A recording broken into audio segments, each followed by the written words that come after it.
और आपको किस तरफ जाना चाहिए। जैसे हम बैकअप रखते हैं, हमेशा एक बैकअप हमारे पास हमेशा लाइफ में होना चाहिए। हमारा ड्रीम होता है हमें डॉक्टर बनना है, तो लॉकडाउन हो, कोई भी सिचुएशन हो, आपको हमेशा हॉस्पिटल कभी बंद नहीं हो सकते।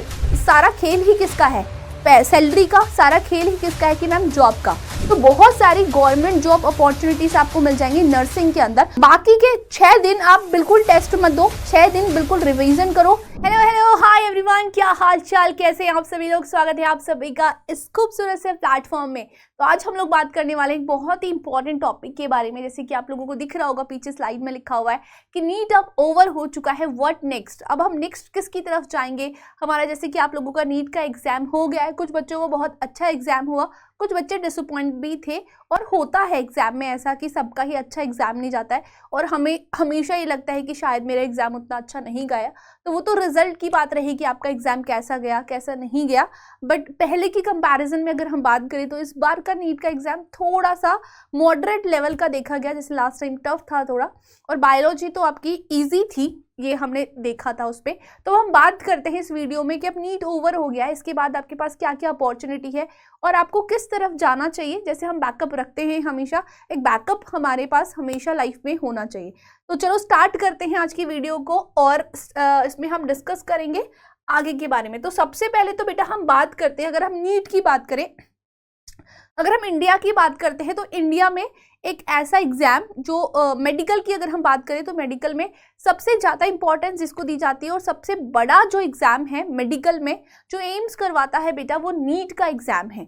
तो नीट का अगर एग्ज़ाम है तो बेटा उस लेवल का, अगर हाई एग्ज़ाम है तो उस लेवल का उसमें कंपटीशन भी है। तो अगर मैं इसकी कंपटीशन की बात करूँ कि नीट में कितना कंपटीशन है, तो सबसे पहले तो हम बात करते हैं इसमें रजिस्ट्रेशन कितना होता है। जैसे आपको ये जो डेटा दिख रहा है बेटा, एग्जैक्ट डेटा अगर हम बात करते हैं तो डेटा में तो 23+ लाख बच्चे इसमें अप्रोक्सीमेटली रजिस्टर होते हैं। सिर्फ रजिस्ट्रेशन जो बच्चे करते हैं वो 23 लाख से भी ज़्यादा बच्चे सिर्फ इसमें रजिस्टर करते हैं। तो आप देख रहे होंगे एक ह्यूज अमाउंट है, एक बहुत ही ज़्यादा बच्चे जो इसमें रजिस्टर हो रहे हैं। अगर हम अपेयर की बात करें कि कितने बच्चे एग्जाम देते हैं बेटा, 22 लाख से ज़्यादा बच्चे अप्रोक्सीमेटली, अगर हम बात करें अप्रोक्सीमेटली कि 22 लाख से ज़्यादा बच्चे इसका एग्जाम देते हैं।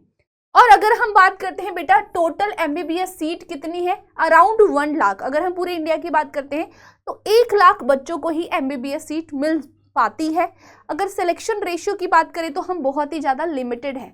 तो यहाँ पे आपको दिख रहा होगा 23 लाख में से अगर मानो 22 लाख बच्चों ने एग्जाम आपका दिया, जिसमें से 1 लाख सीट है, तो बच्चे कितने बेटा आपके 21 लाख बच्चे, 21 लाख बच्चे आपके रिमेनिंग बचे। अब ऐसा नहीं हो सकता कि 21 लाख बच्चों के अंदर कोई टैलेंट ना हो, या 21 लाख बच्चे इस लायक नहीं थे कि क्वालिफाई ना हो सके। बेटा कभी भी ऐसा नहीं होता कि जो बच्चे एमबीबीएस में सेलेक्ट नहीं होते उनके अंदर टैलेंट नहीं होता या उन्होंने पढ़ा नहीं होता। इवन जो इंटेलिजेंट बच्चे हैं उनको भी सीट नहीं मिलती। क्यों नहीं मिलती, इसका एक बहुत ही बड़ा कारण है कि सीट बहुत लिमिटेड है। ठीक है, सीट आपकी लिमिटेड है, और जो रजिस्ट्रेशन है, जो बच्चे अप्लाई करते हैं उसका जो रेशियो है वो ज़्यादा है, उस अकॉर्डिंग आपको सीट नहीं मिलती। तो इंटेलिजेंट बच्चे भी नहीं हो पाते इसमें। तो कभी भी ऐसा नहीं सोचना है कि मेरा नीट में नहीं हुआ तो मेरे को कुछ नहीं आता, या मेरी लाइफ ख़त्म हो गई है, एक ही एग्ज़ाम था जिससे मेरी लाइफ चल रही थी, अब इसके बाद मेरा कोई करियर नहीं है। जस्ट बिकॉज इसमें क्यों नहीं होता, क्योंकि सीट लिमिटेड है आपकी, 1 लाख अराउंड आपकी सीट है। और आप खुद ये रेशियो को अगर कंपेयर करेंगे तो इस रेशियो में बहुत ज़्यादा फर्क है। अब हम बात करते हैं कि कंपटीशन कितना हाई है, इसमें बहुत ही ज़्यादा कंपटीशन आपको देखने को मिल रहा होगा। तो कंपटीशन तो बेटा बहुत हाई है। ठीक है, अब बात ये होती है कि जिन बच्चों का एमबीबीएस नहीं हुआ, मानो नहीं हो पाया या आपको सीट नहीं मिल पाई, तो उनके पास क्या अपॉर्चुनिटी है। क्या MBBS he only the path है एक सक्सेस का, क्या सिर्फ एमबीबीएस करके ही हम सक्सेस हो सकते हैं बेटा। नो डाउट, अगर मैं बात करूं नो डाउट कि एमबीबीएस है, हमारा ड्रीम होता है हमें डॉक्टर बनना है, क्योंकि हमारे मन में जब भी हम किसी कोर्स की तरफ जाते हैं या हम अपने फ्यूचर की बात करते हैं तो हमेशा हमारे दिमाग में आता है कि हम एक ऐसे कोर्स की तरफ जाएं, हम एक ऐसे प्रोफेशन की तरफ जाएं जहां हमारी लाइफ सिक्योर हो, जहां हमारी जॉब सिक्योर हो। तो आपको पता है अगर मैं एमबीबीएस करूंगा तो मैं डॉक्टर बनूंगा और मेरी लाइफ सिक्योर है, या मेरे जो आगे की लाइफ है वो बिल्कुल सिक्योर है, स्कोप है, ये सब कुछ क्लियर है। मैं ये नहीं मानती कि एमबीबीएस बिल्कुल गलत है, एमबीबीएस बहुत अच्छा है और और आप वो ड्रीम बहुत अच्छा है आपके लिए, बट कंपटीशन बहुत ज़्यादा है। तो अगर वो कंपटीशन नहीं हो रहा है तो क्या सिर्फ आप एमबीबीएस करके ही सक्सेस हो सकते हैं? क्या मेडिकल हेल्थ में अगर हम बात करें कोई और रास्ता नहीं है, या कोई और स्कोप नहीं है, या कोई और ऐसा प्रोफेशन नहीं है जहाँ से आप सक्सेस हो सकते हो? ऐसा बिल्कुल भी नहीं है। मेडिकल फील्ड में अगर बेटा आप आ गए हो तो कुछ बच्चे क्या होते हैं कि फिर आप नहीं हुआ तो मेडिकल प्रोफेशन को ही चेंज कर लेते हैं, वो अपना प्रोफेशन चेंज करके दूसरे में चले जाते हैं। बट अगर मैं बात करूं यहाँ पे health care sector officers multiple high growth career, तो अगर मैं बात करती हूँ हेल्थ केयर सेक्टर की या मेडिकल फील्ड की, यहाँ पे बहुत सारे आपके पास ऑप्शन है, बस आपको नीड है कि उनको एक्सप्लोर करने की, उनके बारे में जानने की। तो जैसे हम बात करते हैं, सबसे पहले हम नर्सिंग की बात करें। नर्सिंग एक बहुत अच्छा, अभी के टाइम पे अगर मैं बात करूँ, पहले उतनी अवेयरनेस नहीं थी लोगों के अंदर नर्सिंग से रिलेटेड कि नर्सिंग में क्या स्कोप है, उनको लगता था सिर्फ हॉस्पिटल में जॉब करनी होती है। बट अगर हम बात करें तो अब धीरे धीरे लोगों के अंदर अवेयरनेस आ गई है नर्सिंग को लेके बहुत ज़्यादा। तो अब नर्सिंग, अगर मैं मेडिकल की बात करूं आफ्टर एमबीबीएस के बाद, क्योंकि एमबीबीएस में बहुत कंपटीशन आपको देखने को मिल रहा है, तो एमबीबीएस के बाद मेडिकल फील्ड में अगर मैं एक ऐसे प्रोफेशन की बात करूं जहां पे आपको 100% जॉब सिलेक्शन है या जहां पे बहुत अच्छा स्कोप है आपका, वो एक नर्सिंग एक ऐसा हाई हील्ड अभी प्रोफेशन बना हुआ है जहां पे आप जाके 100% आपका ये है कि आपको जॉब तो मिल ही जाएगी।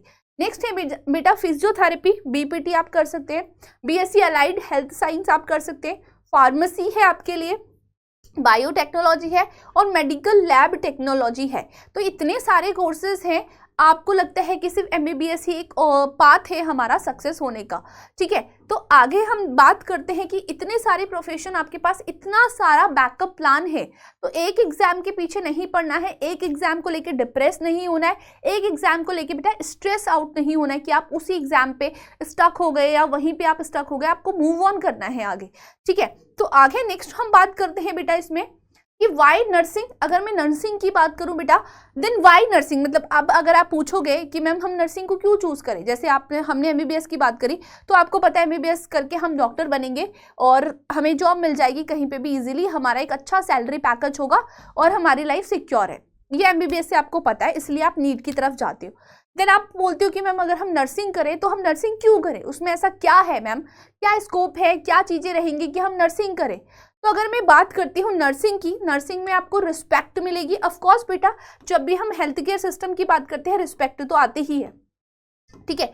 अब अगर आप पेशेंट के साथ रहते हो तो रिस्पेक्ट आपको मिलती है, ठीक है? क्योंकि एक ऐसा प्रोफेशन है आपका, एक नोबल प्रोफेशन है, अगर आप मेडिकल फील्ड में हैं तो अच्छा प्रोफेशन है, तो ऑटोमेटिकली आपको रिस्पेक्ट मिलेगी। नेक्स्ट आपका सैलरी बहुत अच्छा है इसमें, अगर हम सैलरी की बात करते हैं तो सैलरी बहुत अच्छी। हम गवर्नमेंट की बात करें, गवर्नमेंट हॉस्पिटल में अगर आप जॉब करते हैं, गवर्नमेंट वैकेंसीज आती हैं तो आपका अच्छा पैकेज रहता है 80, ठीक है, 80K प्लस आपका पैकेज रहता है, तो एक सैलरी पैकेज बहुत अच्छा आपका है, क्योंकि जब भी हम कहीं जाते हैं तो हम सैलरी की बात करते हैं कि हमारा सैलरी अच्छा होना चाहिए, तो सैलरी पैकेज आपका अच्छा है। गवर्नमेंट जॉब है बेटा, अभी हम बात करेंगे कौन कौन सी गवर्नमेंट जॉब है, जॉब आफ्टर बीएससी नर्सिंग जिसके लिए अप्लाई कर सकते हो, तो गवर्नमेंट जॉब है एंड स्टेबिलिटी है, जहाँ पे आप स्टेबल रह सकते हो। स्टेबिलिटी, क्योंकि हम देखते हैं जैसे आप कोर्स कर लेते हो तो आपको एक टाइम के बाद लगता है कि अब मुझे स्टेबल होना है, या मुझे एक ही जगह पे अब रहना है, या घर के पास रहना है, घर से दूर रहना है, पर मुझे स्टेबल होना है अपनी लाइफ में, तो स्टेबिलिटी यहाँ पे आपको देखने को मिलेगी। तो ह्यूज गवर्नमेंट जॉब अपॉर्चुनिटीज हैं, जैसे एम्स की बात करें हम, आगे ईएसआई की बात करें, डीएसएसपी की बात करें, बहुत सारी जॉब अपॉर्चुनिटीज हैं। High demand in India in abroad, आपको पता होगा इंडिया में भी बहुत ज़्यादा डिमांड है। जैसे आप लॉकडाउन की बात करो, लॉकडाउन में तुमने देखा होगा हर प्रोफेशन घर पे था, ठीक है, हर एक प्रोफेशन घर पे था, एक एक्सेप्ट मेडिकल हेल्थ, और उसमें भी नर्सेस का सबसे ज़्यादा रोल था बेटा उसके अंदर, डॉक्टर से भी ज़्यादा रोल नर्सेस को दिया गया था। उस टाइम पे रिस्पेक्ट ज़्यादा नर्सेस को दी गई थी, क्योंकि 24 आवर्स नर्सेस को वहाँ पे रहना था। तो लॉकडाउन हो, कोई भी सिचुएशन हो, आपको हमेशा हॉस्पिटल कभी बंद नहीं हो सकते। इवन अगर आप फेस्टिवल की भी बात करें, फेस्टिवल में भी हॉस्पिटल आपके ओपन रहते। तो ऐसा प्रोफेशन जहां आप बेरोजगार नहीं बैठोगे, जहां पे आपको जॉब अपॉर्चुनिटी, मतलब ऐसा नहीं है कि आपने कोर्स करा आप घर पे बैठ सकते हो, बिल्कुल भी नहीं बैठ सकते, क्योंकि हॉस्पिटल तो बेटा कभी बंद नहीं होने वाले। इवन मैं बता रही हूँ आपको, इवन पूरा इंडिया आपका फेस्टिवल में बंद रहता है एक्सेप्ट हॉस्पिटल है, हॉस्पिटल आपके खुले ही रहते। तो आपको खुद देखो, आप ऐसा प्रोफेशन, आपका फास्टर करियर ग्रोथ, बहुत फास्ट आपकी करियर ग्रोथ होती है बेटा इसमें। नेक्स्ट आपकी जॉब की सिक्योरिटी रहती है, आपको गवर्नमेंट जॉब मिल गई तो ऑफकोर्स आपकी जॉब क्या है, सिक्योर है। नेक्स्ट है respectable profession, of course it is a respectable profession, क्योंकि रिस्पेक्ट करते हैं, आप केयर कर रहे हो किसी की, तो ऑटोमेटिकली उसके जो फैमिली मेम्बर्स हैं, पेशेंट्स हैं, वो आपकी क्या करते हैं, रिस्पेक्ट करते हैं। अपॉर्चुनिटी सर्व ह्यूमैनिटी, आपको पता है आपके पास अपॉर्चुनिटी हो जाती है कि आप ह्यूमैनिटी को सर्व कर सकते हो। आपका ड्रीम है, आपको केयर करनी है किसी की, आपको ह्यूमैनिटी दिखानी है, तो इससे ज़्यादा और क्या हो सकता है। आप रोड में किसी को देख रहे हो तो आप हॉस्पिटल में पेशेंट्स की केयर कर रहे हो जिनको सच में नीड है, जिनकी फैमिली उनकी केयर नहीं कर रही है बट आप उनकी केयर कर रहे हो, तो दिल से वो आपको रिस्पेक्ट देते हैं, दिल से वो आपको दुआ देते हैं, तो इससे ज़्यादा कोई अच्छा प्रोफेशन नहीं हो सकता। मल्टीपल प्रोफेशनल आपके अंदर प्रमोशनल चीज़ें आपको देखने को मिलती हैं, ठीक है। तो वाई नर्सिंग, नर्सिंग के बारे में हमने बात करी। अब हम बात करते हैं importance of nursing in health care.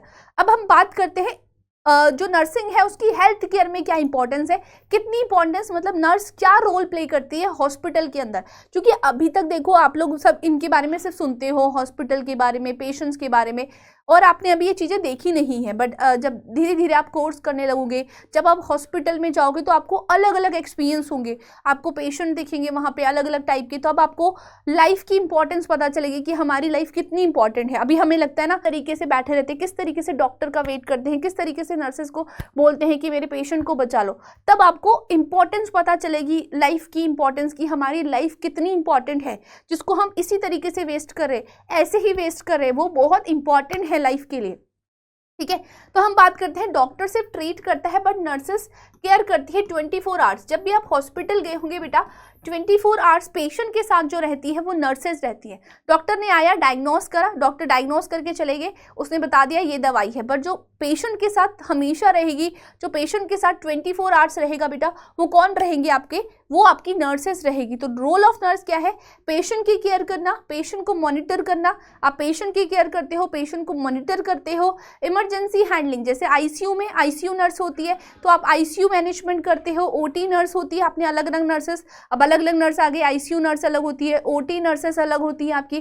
Patient की केयर में जैसे ब्लड प्रेशर पेशेंट का लेना है, आपको ब्लड सैंपल पेशेंट का पहुंचाना है, तो ये सारी मॉनिटरिंग आप करते हो। मेडिकेशन एडमिनिस्टर, पेशेंट को टाइम पर मेडिकेशन देना, क्योंकि डॉक्टर तो सिर्फ आपका प्रिस्क्राइब करके चला गया बट उसको मेडिसिन देना, मेडिसिन देता कौन है, हम ही तो देते हैं मेडिसिन, तो मेडिसिन देना। ऑपरेशनल थिएटर असिस्टेंट्स, आप ऑपरेशन थिएटर पे रहते हो। मेंटल एंड इमोशनल सपोर्ट, जैसे आपकी साइकेट्रिक नर्स भी होती है, ठीक है। साइकेट्रिक नर्स मेंटली आप पेशेंट को, अब देखो जो हॉस्पिटल में आया है तो ऑटोमेटिकली वो मेंटली, अब कोई पेशेंट को कैंसर है तो आपको क्या लगता है वो कैंसर वाला पेशेंट क्या खुश रहेगा, कैंसर वाला पेशेंट टेंशन में रहता है। साइकोलॉजिकली उसको सपोर्ट देना। अब कैंसर वाले पेशेंट को तो यही है ना कि मैं ट्रीट नहीं होऊंगा, मेरी डेथ हो गई, तो अब हॉस्पिटल में कोई भी पेशेंट खुशी खुशी तो नहीं रह सकता, तो एक ऐसे माहौल में रहना, एक ऐसे माहौल को ट्रीट करना, ये आपके लिए एक न्यू एक्सपीरियंस होगा।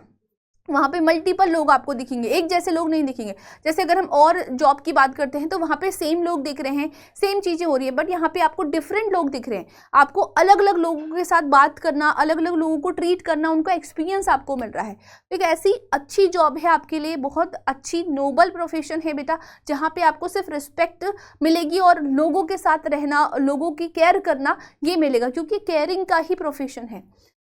नेक्स्ट हम बात करते हैं बेटा कोर्स इन नर्सिंग। नर्सिंग में कौन कौन से कोर्सेज होते हैं, ठीक है, मतलब नर्सिंग में आप कौन कौन से कोर्सेज कर सकते हो अगर आप नर्सिंग के लिए कर रहे हो। तो सबसे पहले अगर हम बात करते हैं डिग्री कोर्सेज के बारे में, तो एक ऐसा प्रोफेशन जिसपे हम बीएससी नर्सिंग की बात करते हैं, मोस्ट पॉपुलर जो कोर्स है उसको हम बीएससी नर्सिंग ही बोलते हैं। जो सबसे पहले अगर मैं बात करूँ बीएससी नर्सिंग की, जो एक डिग्री कोर्स है, जो कितना ड्यूरेशन कितना है बेटा इसका, 4 साल। 4 साल के लिए आप इसको कर सकते हो। Best option for government job and नॉर्सेट।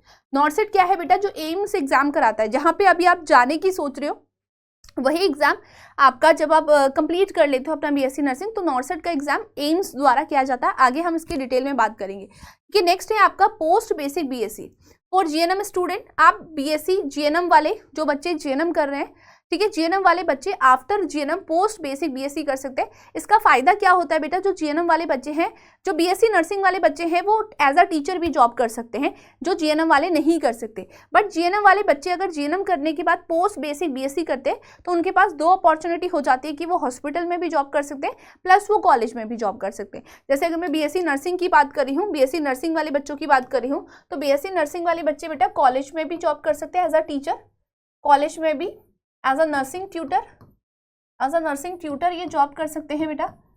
But GNM वाले जो बच्चे हैं, जो जीएनएम का कोर्स है, ड्यूरेशन इसका 3 साल का है, ये अगर ये जीएनएम कर रहे हैं बेटा तो ये सिर्फ हॉस्पिटल में काम कर सकते हैं, ठीक है।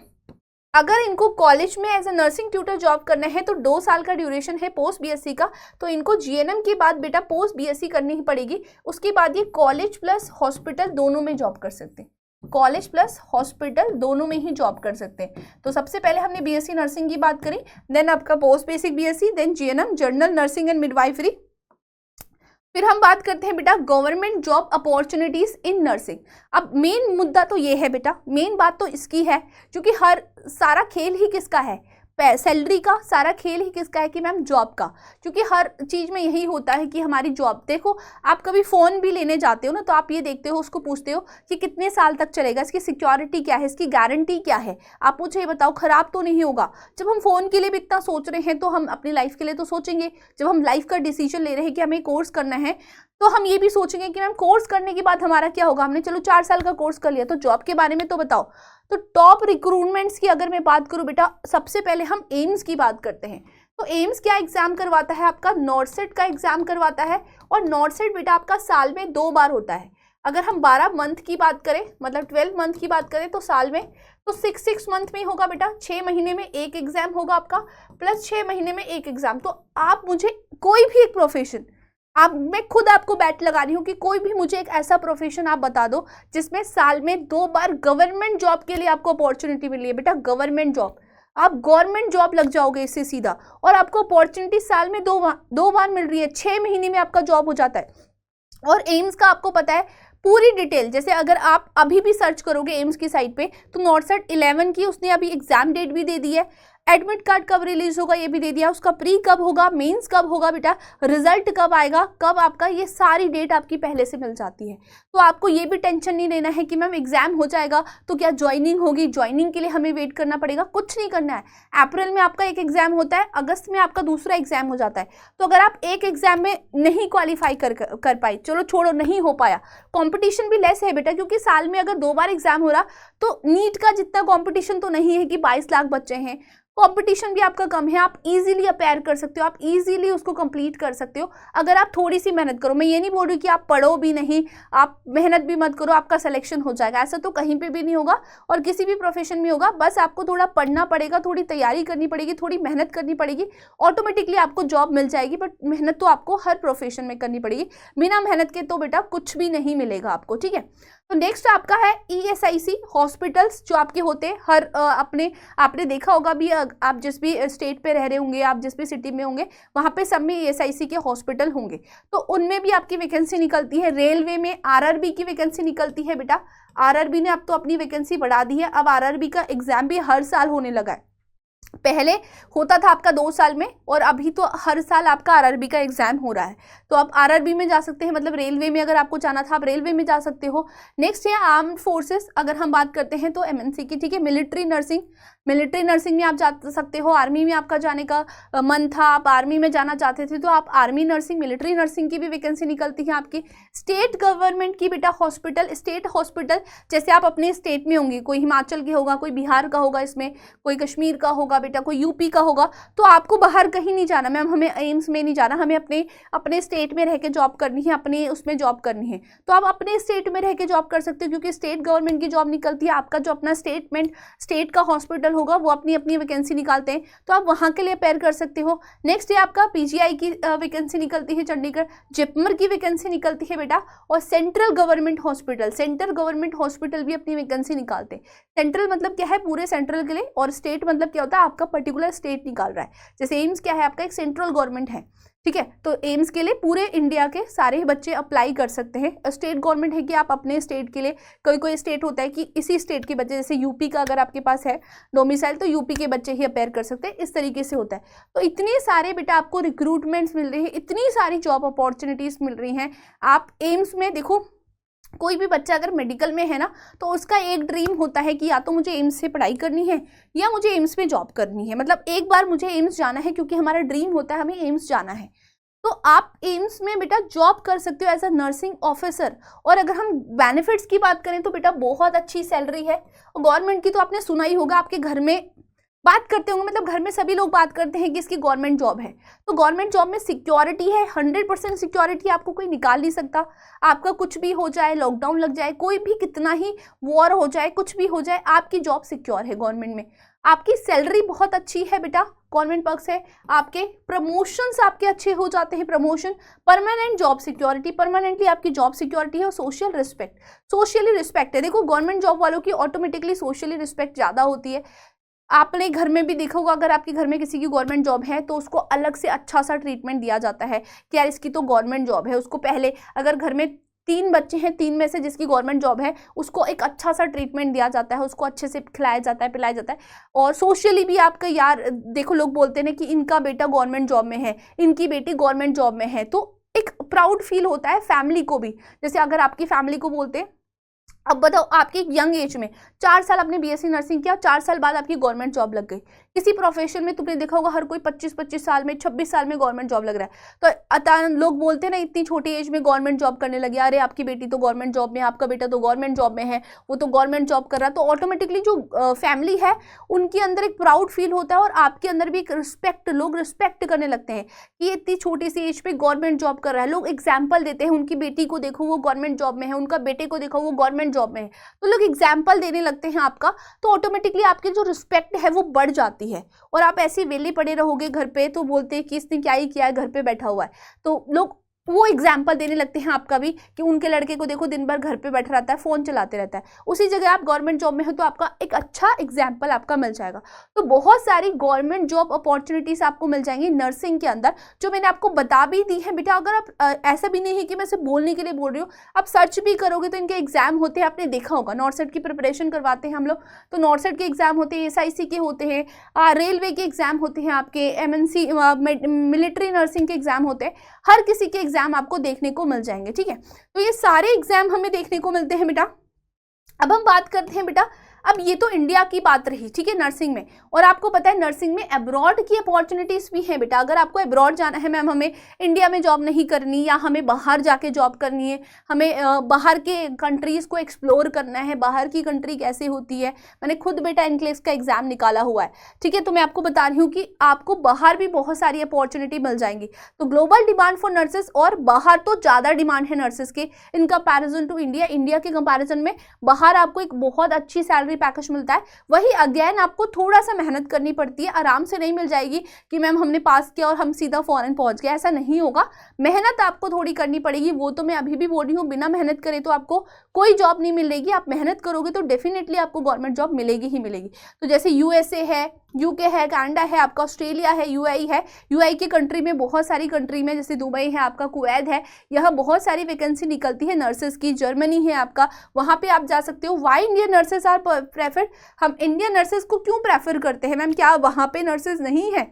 हम इंडिया, क्योंकि स्ट्रॉन्ग क्लिनिकल स्किल्स है हमारे पास, इंग्लिश कम्युनिकेशन है बेटा आपका, और हार्ड वर्किंग नेचर। आपको पता है इस कंपैरिजन टू इंडिया के अंदर हार्ड वर्किंग, हम थोड़ी हार्ड वर्किंग होते हैं, हम अपने काम को ऐसे नहीं छोड़ते। अगर हमें कोई काम दे दिया गया है तो हम उस काम को कंप्लीट ही करते हैं। तो नर्सेस को ज़्यादा प्रेफर किया जाता है बाहर की कंट्री में। ये तो आपने सुना भी होगा रेशियो, और सैलरी पैकेज भी आपका बहुत अच्छा होता है। अगर हम कंपेयर करें तो सैलरी पैकेज भी आपको बहुत ज़्यादा अच्छा मिलता है। अगर आप बाहर की कंट्री में जाते हैं, फॉरेन कंट्री में जाते हैं, अब्रॉड में जाते हैं, तो ये सारी कंट्री के लिए आप अप्लाई कर सकते हैं आफ्टर BSc नर्सिंग। तो इतनी अपॉर्चुनिटी मैंने आपको बता दी, इतना स्कोप मैंने आपको बता दिया। अभी भी आप किसका वेट कर रहे हैं, हाँ बताओ? अभी भी इतना स्कोप, मतलब हर चीज़ में यही होता है कि मैम हमें प्रूफ दो, हमें स्कोप बताओ कि हम क्यों चूज़ करें, वाई हमारे पास बैकअप होना चाहिए। तो ज़रूरी नहीं है कि आपके पास एक ही सक्सेस हो बेटा, तो बाहर भी बहुत सारी आपके पास अपॉर्चुनिटी है। बट अब बात करते हैं कि मैम अगर हमारे पास हमारा एग्जाम होने वाला है, अगर हम बीएससी नर्सिंग के लिए एंट्रेंस एग्जाम दें तो क्या स्ट्रैटेजी रहेंगी उसकी, हम कैसे एग्जाम के लिए अप्लाई करें मैम, हमें वो तो बताओ। आपने स्कोप बता दिया मैम, आपने ये बता दिया कि हाँ चलो ठीक है, बैकअप होना चाहिए, हम नर्सिंग की तरफ जाएं, तो हमारी क्या स्ट्रैटेजी रहेंगी। बेटा अभी आपके पास अगर मैं बात करूँ एम्स की, तो एम्स का जो एग्जाम है आपका, एम्स एंट्रेंस एग्जाम जो है बीएससी नर्सिंग के लिए,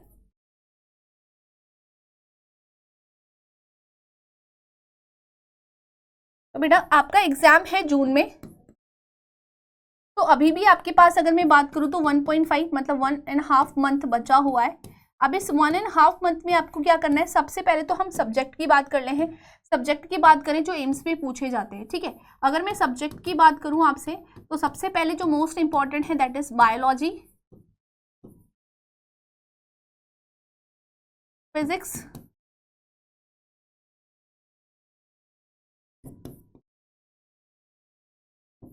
केमिस्ट्री और आपका जीके। ये देखो ये सारे सब्जेक्ट आपसे पूछे जाते हैं बीएससी नर्सिंग में। और ये सारे सब्जेक्ट मैम कहाँ से आएंगे, हमें कहाँ से पढ़ना है, एनसीईआरटी से। एनसीईआरटी से आपको पढ़ना है बेटा, पूरी एनसीईआरटी आपसे पूछी जाती है एम्स में। अब पहले आपको करना क्या है, देखो जो बच्चा नीट के लिए प्रिपेयर कर रहा था, अब जो बच्चे ने नीट का प्रिपरेशन करी होगी, मुझे लगता है कि उनका बेसिक तो क्लियर होगा और कॉन्सेप्ट उनके क्लियर होंगे। बट आपको करना क्या है, जो मिस्टेक आपने नीट के एग्जाम में करी, हर बच्चे को अपनी मिस्टेक पता होती है, आप चाहे दुनिया के सामने कितने एक्सक्यूज दे लो, बट हमें अंदर से पता होगा कि हमें हमारी क्या मिस्टेक रही। तो सबसे पहले तो बेटा आपको वो मिस्टेक को अवॉइड करना है, वो मिस्टेक को क्या करना है, आपने अवॉइड करना है, जो भी आपकी मिस्टेक रही थी। हो सकता है कि आपने बोला कि मैम मैंने थ्योरी तो पढ़ी थी बट मैंने एमसीक्यू का रिवीजन नहीं किया, मैंने एमसीक्यू प्रैक्टिस नहीं करी, तो आप एमसीक्यू प्रैक्टिस करें। हो सकता है कि मैम मैंने एमसीक्यू प्रैक्टिस भी करी बट मेरा रिवीजन छूट गया, मैंने रिवीजन पे फोकस नहीं किया। तो आपको पता है आपने रिवीजन नहीं किया, आपने एमसीक्यू प्रैक्टिस नहीं करी, आपने थ्योरी क्लियर नहीं करी, अपने कॉन्सेप्ट क्लियर नहीं करी, जो आपकी कमी रह गई थी, जो आपकी मिस्टेक रह गई थी, उसको आपने सुधारना। क्योंकि अभी भी आपके पास 1.5 महीना है और इस 1.5 महीने में आप कर सकते हो प्रिपेयर, आप कर लोगे, ठीक है, इस 1.5 महीने के अंदर। अब आपको करना क्या है बेटा, अगर मैं बात करूं तो सबसे पहले टॉपिक की तरफ में जाओ, तो आपको पहले उन टॉपिक की तरफ जाना है जो आपको बिल्कुल नहीं आते। जैसे आपने नीट के एग्जाम में देखा होगा, अगर आपको कुछ टॉपिक ऐसे होंगे जिनको आपको जो लगा होगा कि यार ये तो ईजी है, इनसे मुझे क्वेश्चन आते हैं, ठीक है, उन टॉपिक को अभी आपको छूना नहीं उन टॉपिक को, क्योंकि आपको पता है वो टॉपिक मेरे को आते हैं। आपको वो टॉपिक देखना है जो नीट में आए थे आपके टॉपिक, और आपको लगा ये टॉपिक तो मुझे बिल्कुल भी नहीं आते, ये टॉपिक से क्वेश्चन। अब पहले आपको वो टॉपिक पकड़ने हैं जो आपको बिल्कुल नहीं आते, पहले आप उन टॉपिक की तरफ जाओगे जो आपको बिल्कुल नहीं आते। जो टॉपिक आते हैं उनको अभी साइड पे कर दो, क्योंकि वो आपके रिवीजन हो जाएगा, उनका सिर्फ आपको एमसीक्यू प्रैक्टिस करनी है, ठीक है। जो टॉपिक आपको आते हैं बेटा, जो टॉपिक आपको आते हैं उनके सिर्फ आप एमसीक्यू प्रैक्टिस करो।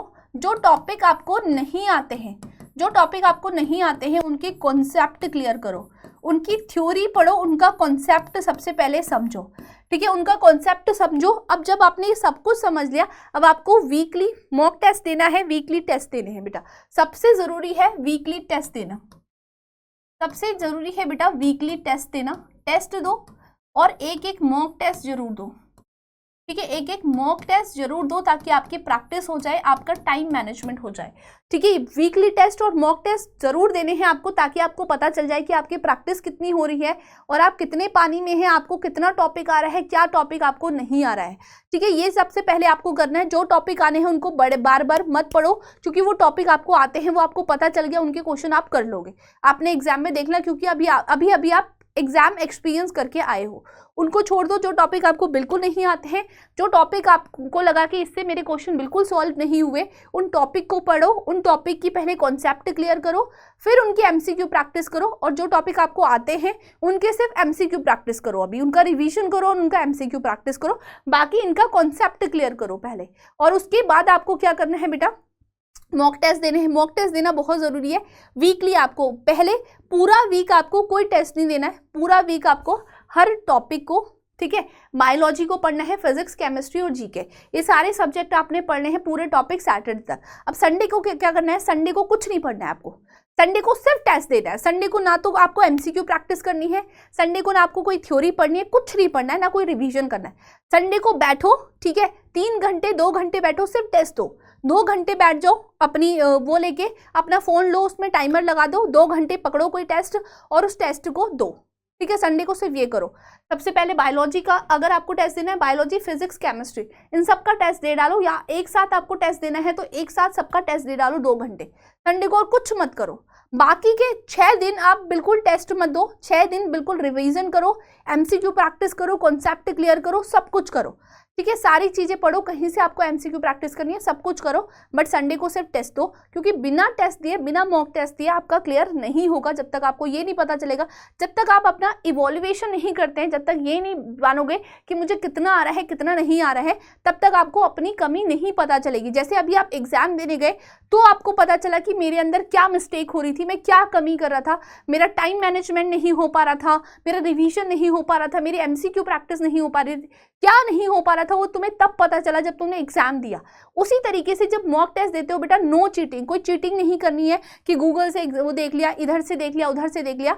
मतलब अगर आप 3 घंटे टेस्ट दे रहे बैठे हो तो 3 घंटे से बैठे रहो, अगर 2 घंटे बैठ रहे हो तो 2 घंटे सिर्फ टेस्ट दो, ना इधर ना उधर, पूरा प्रॉपर टाइम मैनेजमेंट के साथ, ताकि आपको टाइम मैनेजमेंट करना भी आ जाए, आपको क्वेश्चन पढ़ना आ जाए, आपको क्वेश्चन को कैसे डील करना है, कैसे एमसीक्यू प्रैक्टिस करनी है, कैसे जो ऑप्शंस हैं उनको सेलेक्ट करना है, कैसे उनको एलिमिनेट करना है, ये आपको आ जाए। क्लियर है? तो इस वीडियो में बेटा हमने डिटेल में डिस्कस किया, ठीक है। तो यहाँ तक आज हमने डिटेल में डिस्कस किया कि सिर्फ एक ही एग्जाम आपको सक्सेस नहीं दिलवा सकता, आपके पास बहुत सारी अपॉर्चुनिटी है, बट आपको करना क्या है, आपको सिर्फ एक्सप्लोर करना है। जैसे मैंने आपको स्कोप, सबसे पहले बेटा जिस भी जगह आप जा रहे हो, जिस भी प्रोफेशन में आप जा रहे हो, आप उसका स्कोप देखो कि जब मैं इसको कंप्लीट कर लूँगा तो मेरे पास स्कोप क्या रहेंगे, ठीक है। तो और मैं आपको फिर से बता देती हूँ कि एक एग्जाम आपकी लाइफ को डिसाइड नहीं करता, एक एग्जाम ये नहीं बताता कि आप कितने इंटेलिजेंट हो, आप कितने वीक हो, एक एग्जाम आपकी कैपेसिटी को नहीं बता सकता, आपके टैलेंट को नहीं बता सकता, सिर्फ एक एग्जाम आपको डिसाइड नहीं कर सकता। तो एक एग्जाम में स्टक नहीं होना है, बाकी की चीजें भी देखनी है, और हमेशा याद रखना, हमेशा लाइफ में बैकअप रखना है, हमेशा अपनी लाइफ में एक बैकअप लेके चलो, ठीक है। So thank you so much everyone, I hope कि ये सेशन आपको हेल्पफुल लगा होगा अपनी आगे वाली जर्नी के लिए। तो बाय बाय, मिलेंगे आपको नेक्स्ट वीडियो में।